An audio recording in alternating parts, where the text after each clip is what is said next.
Good morning, good morning, good morning. Today is Sunday, August 22. Uh, So, still naagihapon ko diri sa um, Marbella. And today, wala ako ngayon sa iglesia. And to Ate Cora and to Ate Margie, salamat sa inyo. Patuloy pa rin sila ngayon na sa church. At si Brother Rani mayroon ding work. So sila lang ngayon sa Family of God Madrid. Sila lang ngayon nag-fellowship. It's a good day. Napakaganda sa sunlight na ako sa room. Tapos na background. Salamat sa Panginoon sa privilege na sa amo ni Joyce. Naka-bakasyon me day for 5 days. And it's a good experience. Okay.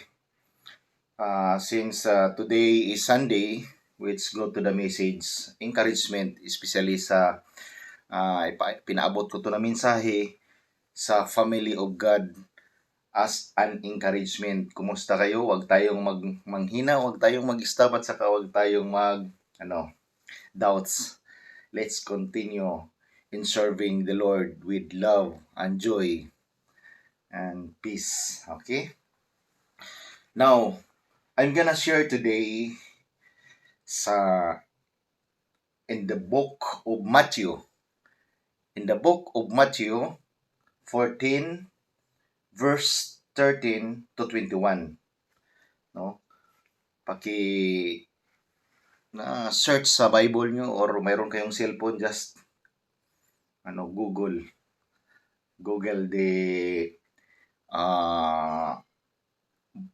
name of the book, Matthew 14 verse 13 to 21. And this is the story of Jesus feeds the 5,000. Verse 13. When Jesus heard what had happened, he withdrew by boat privately to a solitary place. Hearing of this, the crowds followed him on foot from the towns. So, sa mga ginawa ni Jesus Christ na miracle, ang daming mga tao na sumusunod sa kanya. When Jesus landed and saw the large crowd, he had compassion on them and healed their sick.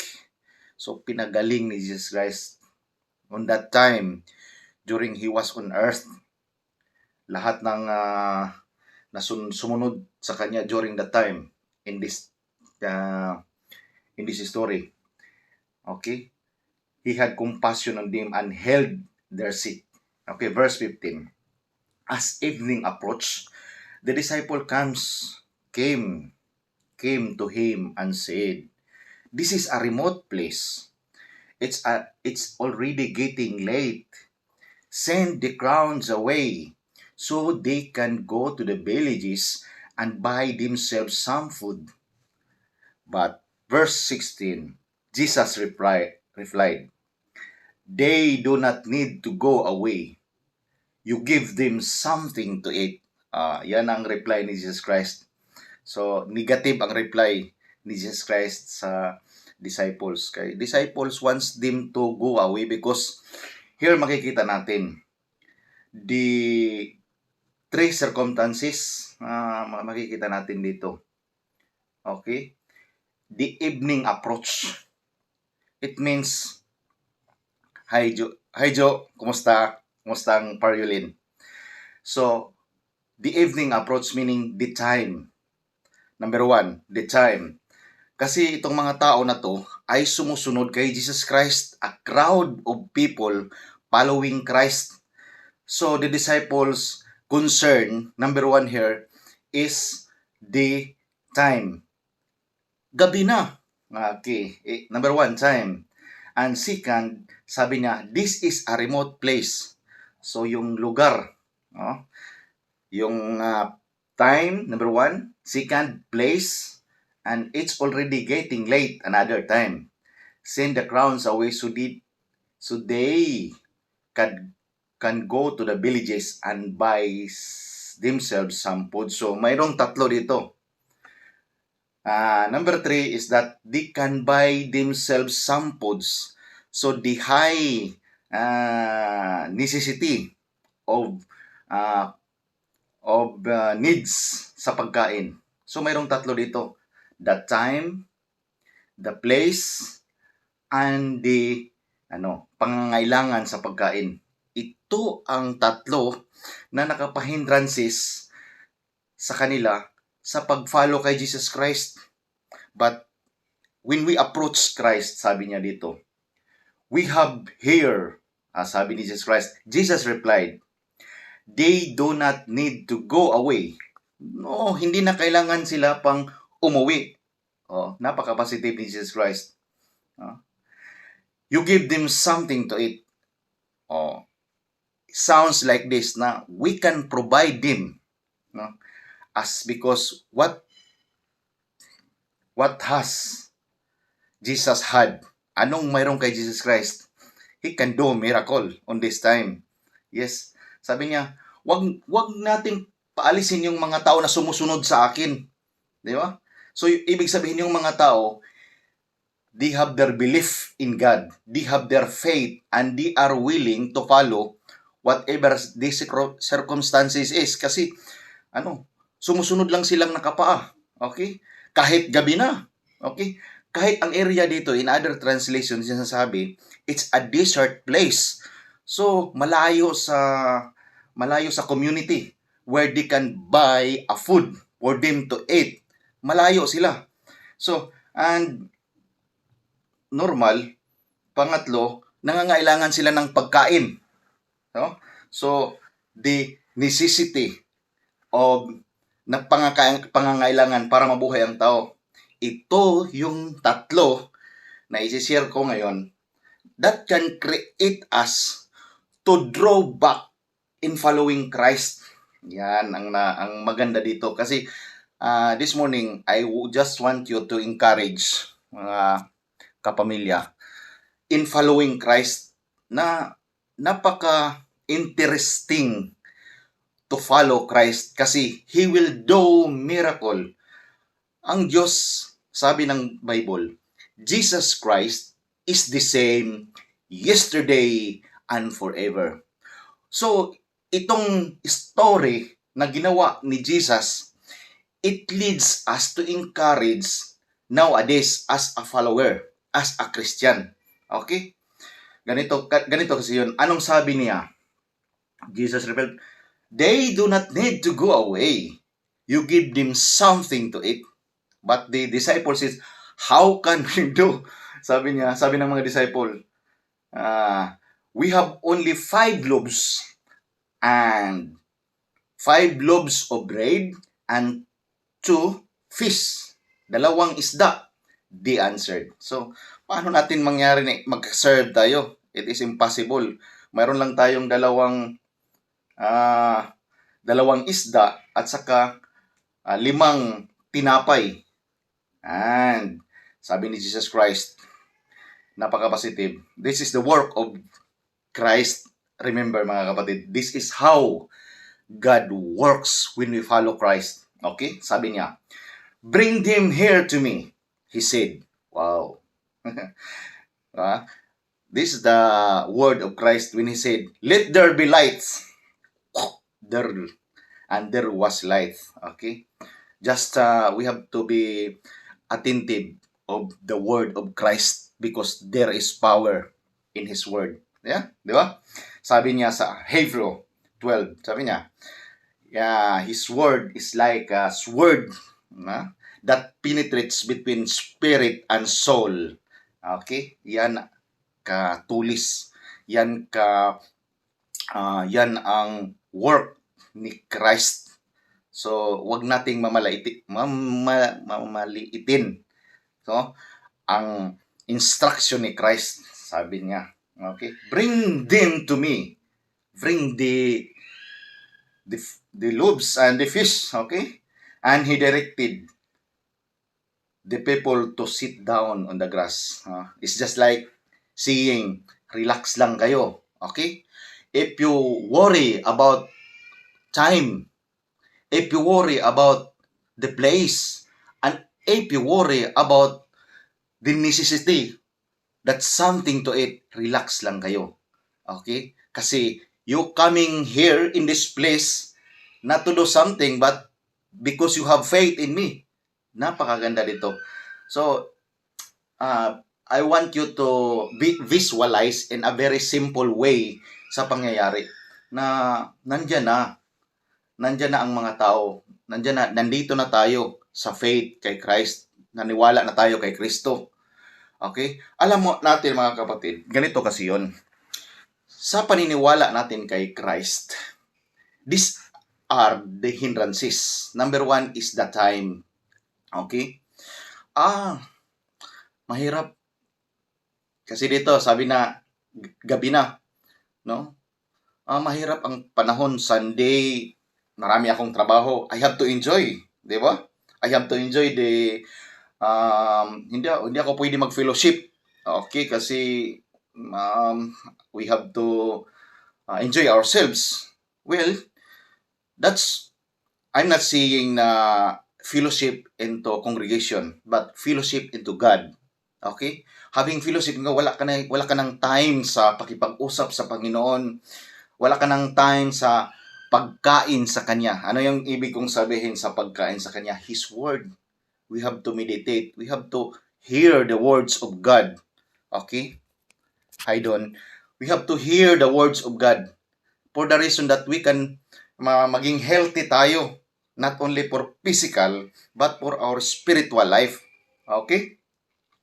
Now, when it comes sa time, no? Dami nating rason. Halos kinuha na natin ang time. Wala na tayong time na having intimate with our Maker, which is God. Yan ang importante.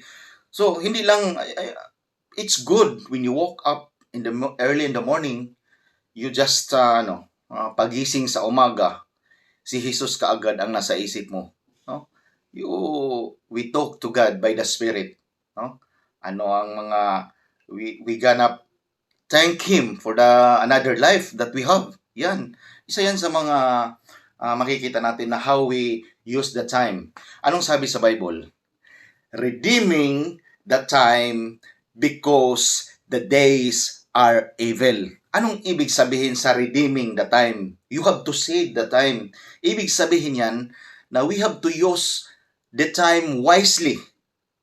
So, akala natin kasi, maganda naman ang mga ginagawa ko, di ba?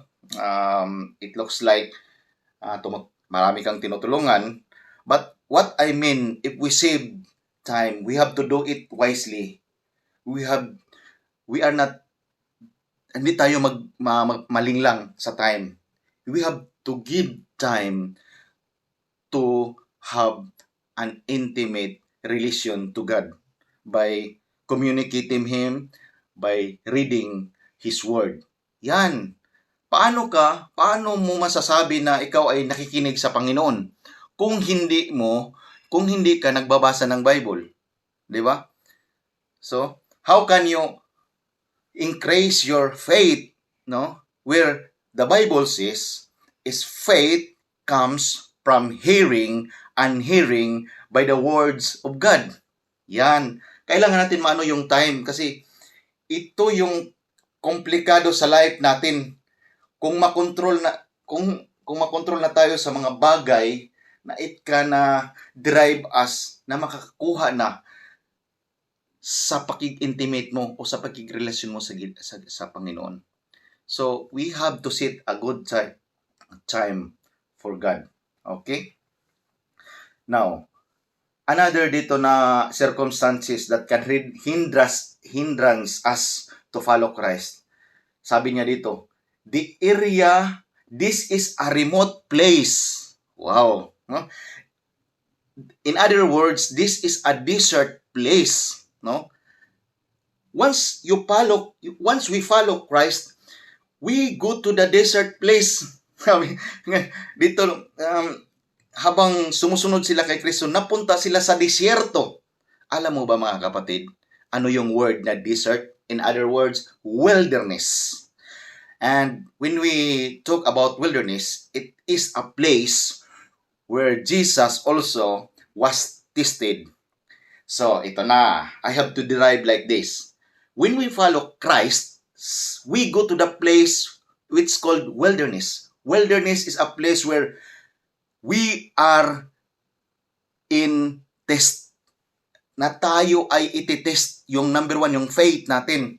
So, remember mga kapatid, when Jesus was on desert or in a remote area, anong Satan was tested him in three areas. Number one, sabi niya, I remember ko sa Matthew 4, kung basahin natin. Number one, sabi niya, okay, gutom ka kasi nagfa-fast si Jesus Christ. And kung gusto mo, let this stone turn into bread. Okay? But doesn't matter kay Jesus Christ. His desire, he doesn't matter his flesh. Desire, flesh, desires of your own will. Yung kagustuhan natin, ang gusto ni Jesus Christ, mayroon siyang gusto na nagutom siya. But he denied it. Okay? That's the one na ititest ka sa desire natin. Lust of the flesh. Para masatisfy. And then, sabi niya, nakikita another circumstances na ititest ka sa Panginoon in the things that are in the world. No? Yung pagmamahal mo sa Panginoon, gusto niyang kukunin, no? Kasi whether you like it or not, ayaw ng inimi na mahalin mo ang Panginoon. Gusto ng kalaban na evil or Satan na mamahalin mo yung mundo. Ay, bakit ko sinasabi ang mundo? The system of the mundo. The system of this world. No? The system of this world. Halimbawa, anong sabi ni Satan? Look, nakita mo yung mga building? Nakita mo? The world has its beauty. No? Alam mo mga kapatid, ang naghari dito sa mundo, masabi ko, maybe you will not agree. For me, I can say, the ruler of this world, sabi sa Bible, is, the king of darkness, is evil. Okay, siya ang naghari, sabi niya, nakita mo dito, nakita mo yung mundo, ang gandang mundo, akin yan. Kung ikaw ay luluhod sa akin, if you bow and pray kay Satan, sabi ni Satan, luluhod ka sa akin, I will give it to you. Okay? I will give it to you. So, ititest tayo. Anong sabi ng Bible? Love not the world, neither the things that are in the world. If any man love the world, the love of the Father is not in him. Kaya, Jesus Christ is a great example. He never na nag-desire when it comes sa pagparelasyon na hindi niya ipinapalit yung pagmamahal niya sa Panginoon sa buhay, sa sistema ng makamundo. Okay? Hindi ko sabihin na hindi na tayo mag-enjoy sa mundo. Okay? What I mean, kung yan ang dahilan na para ikaw magkasala, para maangkin mo lang ang mundo, di ba? No way. Rather to suffer than to sin. Because unbelief and not to love God is a sin. Do you consider it? Yes. Di ba? Okay. Love. Kasi anong commandment sa Bible? Love the Lord thy God with all. Imagine, all ang requirements is not half. Kasi kapag sinabi mong half, baka mayroon ka pang fling-fling diyan sa world. Okay? All. Love the Lord thy God with all our hearts. Okay? And then, in the wilderness, God also was tested of his faith. Okay? Okay? Sabi niya, okay, you have to jump And then you can prove your God that God is care for you kung ikaw ay sasaluin, no? But hindi pa rin si Jesus Christ never siya nag-obey kay Satan. Okay? So let us not be deceived of the deceiving tactics. No? Titirahin tayo sa location, sa time. And number 3, sabi niya dito, when it comes about of our necessity, sa pangangailangan. Sometimes kasi it's just like Esau and Jacob, no? And when Esau offered na, o sige, ibigay mo yung birthright mo sa akin para kita papakainin. Okay? So mayroon tayong tinatawag na birthright, the Christian faith, no? Huwag natin na ibibitaw when it kapalit lang sa mga mayroon i-offer sa iyo that can lead you to sin. No way, 'di ba? This is our faith. Let us hold on to the faith of Christ. Okay? Okay. So, let's go to continue. Makikita natin dito how God works in a mysterious way sa mga tao na sumusunod sa Kanya. And then, sabi niya, bring them to me. Not Jesus said, He said, and He directed the people to sit down on the grass. Ibig sabihin, relax lang kayo. And His message is to be humble. Let them sit down. No? Pag sinasabing sit down, you have to settle yourselves. You have to arrange ourselves kasi God is working in our way. Taking the 5 loaves, kinuha niya yung 5 loaves and 2 fish, and looking up to heaven. Okay? Even Jesus Christ, this is a great example. Okay? And sabi niya, and He gave thanks and broke the loaves. Nagpapasalamat siya. So, number 1 attitude natin makita kay Jesus Christ is being thankful and prayerful. And then He gave to the disciples, and the disciples gave to the people. Verse 20, they all ate and were satisfied. Napakaganda nito. Sila lahat ay nakakain, kumain at saka nakakain. Lahat sila. And next is, they were satisfied. Ibig sabihin, they were full, they were filled. Okay? They were filled. And then they were satisfied, and the disciple picked up the 12 basketfuls of broken pieces that were left over. So, imagine, mayroon pang mga sobra sa ginawa ni Jesus Christ from 2 isda at saka from 5 loaves of bread, 5 tinapay na pan, and when it works, it will, when Jesus Christ work for it, this is the work of Christ, no? He will give you abundantly. Okay? Note dito, if we can survive, kung makuha lang natin dito ang mensahe, ganito yon, no? Ang time natin, let's make time for God, no? I mean, time to, mayroon tayong time, search natin yung sarili natin. Our heart is deceitful. Ask God, saan ba tayo maging maporma tayo sa gusto ng Panginoon. Yan. Kasi makukuha lang natin yan kung mayroon tayong relasyon sa Panginoon. Yan. And then second, if we can survive when we are in the wilderness, in the testing, no? We need God will care for us in these 3 circumstances. And then our necessities, yung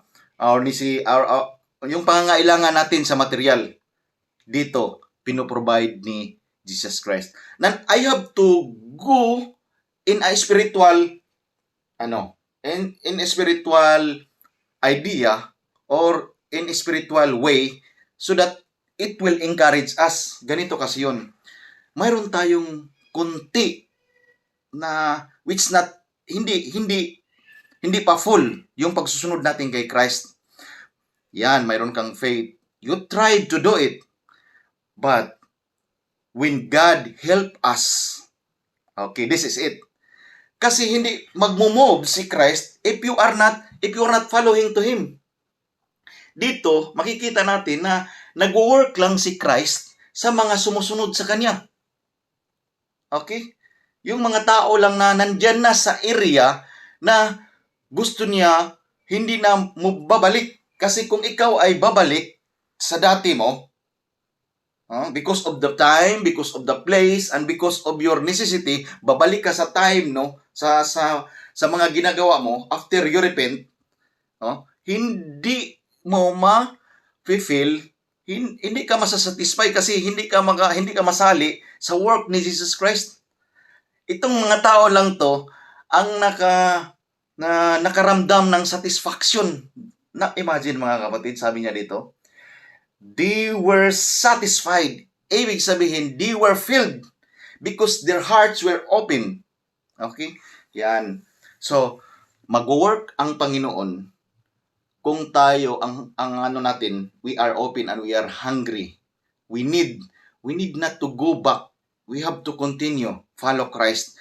And this story reminds us mga kapatid na Jesus Christ is working to those who follow Christ. Yan ang pinaka maganda dito. Okay? Yan. Sabi niya. Okay. And they were satisfied. And mayroon pang leftover. Ibig sabihin na when God filled us, dito lang natin makikita na ang satisfaction. I'm not saying the satisfaction of the food na na-receive nila. Dito na ako sa spiritual. When God gives you the satisfaction, no? When God fills us the blessing that comes from Christ, it leads us to satisfaction. Okay? Kaya masaya tayo mga kapatid na mga kapamilya, masaya tayo na, Lord, hindi pa ako satisfied. Or masaya tayo na, Lord, thank you na naka-forgive ako sa isang tao. Yan. Diyan tayo masatisfy. Lord, I'm not satisfied kasi I get more. Something trouble in my heart when somebody hits my reputation. Okay? But since we are following Christ, and when God works these things to you, God will satisfy you. You can say, Lord, salamat. Thank you. I'm satisfied kasi dapat kasi magalit ako nito. Ngayon, hindi naman ako nagalit. That's the work of Christ. Okay? That's the work of Christ. So, yan ang mga bagay ang natin na, Lord, when God fills us, it will lead us to satisfaction. And this satisfaction, it's just like, abundantly. Pag magsabi tayo na abundantly, it's like a water.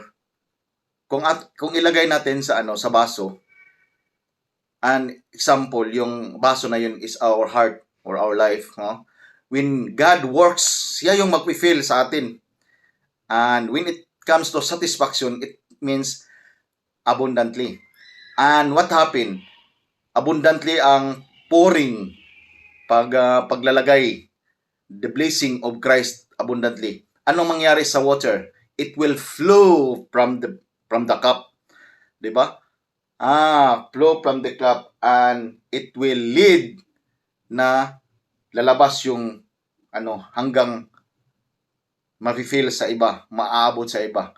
From the cup to the rivers, no? Sabi ng Bible, no? It's like a rivers of waters that flows from us. So dito, kung kung si Jesus Christ mag-work abundantly in our lives, it will satisfy us abundantly and it will flows and shares to others. So yan ang ano natin, we can share to other. Ibig sabihin, our life is a blessing to them na makikita na ang ganda ng relasyon mo sa kapatid mo. Ang ganda ng relasyon mo sa ama mo. Ang ganda ng relasyon mo sa asawa mo, sa anak mo. Because God fills you a blessings of love. God fills you a blessing of patience. And God bless us the Spirit of Christ. Yan ang ibig kong sabihin na He will work for us abundantly. Okay? So, sabi dito, another verse na isi-share ko sa iyo kasi if I have to close in this message. It is God who work in us. Okay? I-search ko. It is God who works in us verse. Okay. Philippians 2:13. Another din. 2:14. Okay. I have to read it. Sabi niya. For Philippians 2:13. Sabi niya dito. For it is God who works in you to will and to act. Nagets natin? So, yung na-receive natin, it is not our works, it is God's work. Anong mayroon tayo? Kunti lang. Dalawang isda at saka 5 tinapay mayroon tayo. But God, when Jesus pray or work it out, it will lead abundantly. Kung anong tayong mayroon kunti, di ba? Si Jesus na yan ang magparami. Okay? It is God who works in you to will even the desires that we have. Mayroon tayong isang desires. I know, mga kapatid, kung ikaw tumitingin sa akin, mayroon kang faith sa Panginoon. I-exercise mo yan. You have to work it. Exercise. It means, when we go to exercise, okay, what happen? Our body will get strong. Okay? Pangit din pakinggan kung anong mangyari kung ang tao walang ehersisyo or walang gagawin na kain lang ng kain, di ba? Lalaki yan. Lalaki, pangit tingnan. Ganyan din ang sa spiritual natin na pamumuhay. Okay? Sabi niya, for it is God who works in you to will and to act. Even to act. To do. In other words, to do na para gagawin mo. Hindi lang sa pag-iisip natin. It's not like this. Pag makarinig tayo ng mensahe, wow. We admire it. Napakaganda. But that is not really God wants us to act. Jesus wants us to ask na we have to admire Jesus Christ. No.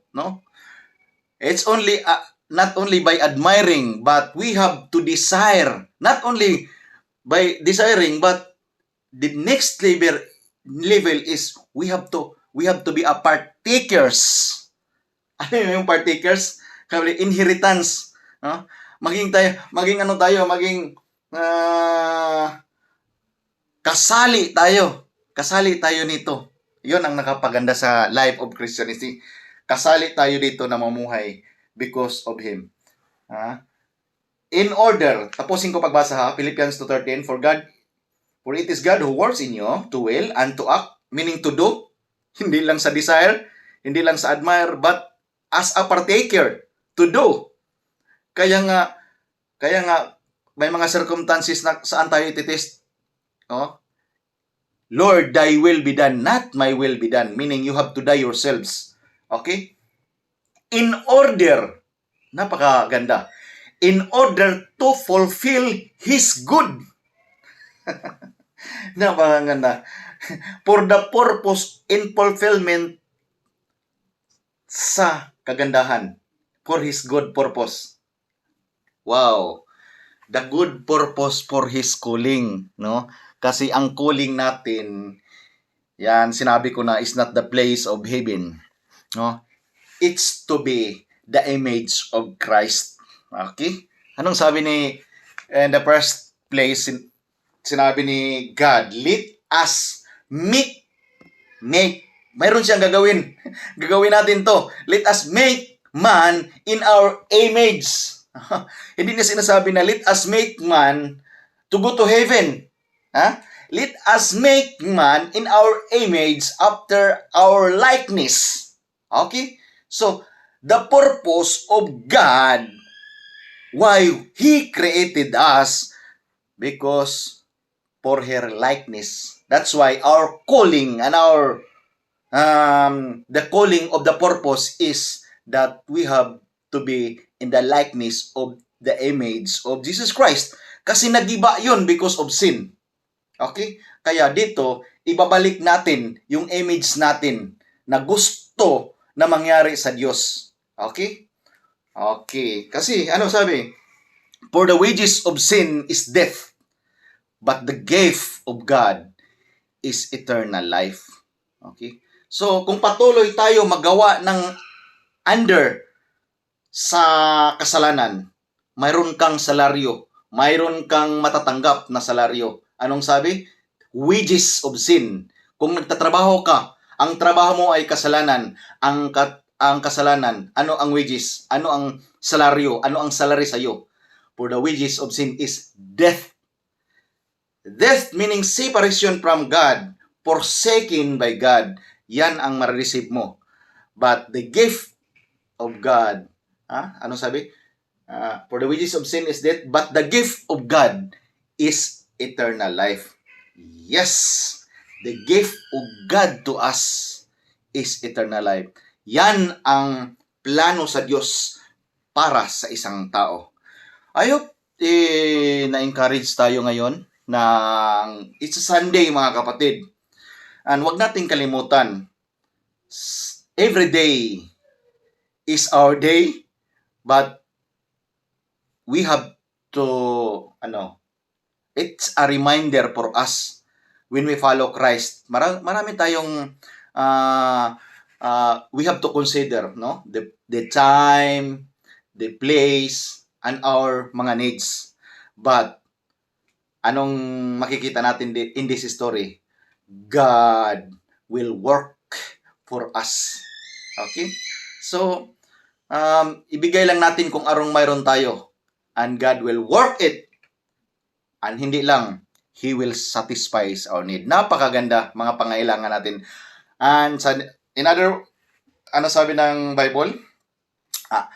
The Lord will supply all our needs according to His riches and glory. Dapat malalaman natin din. We have to understand the needs na pangangailangan natin to be Christ-likeness. Okay? I'm not saying material needs. The needs to stay strong, being a follower of Christ. Yan ang mga pangangailangan natin. We need the blessing that comes from God through Jesus Christ. Okay? Yan. He will supply all your needs. Ano ba yung pangangailangan natin bilang isang Christian? Lord, sometimes mawawalan ako ng pasensya sa asawa ko, nagsasalita ng marami. God will supply because nakita ng Diyos na mayroon kang paniniwala sa Kanya. He will supply your needs. Oh, Father God, sometimes maiirita ka na, malayo pang sahod. Okay, di ba? There's no problem to ask sa amo mo, gusto na yung sahod ko. But to fight, it's not good. Ang dami pang every now to treat your child. No? Sometimes, mayroon tayong mga bata. Sabihin mo, mahal na mahal mo ang bata.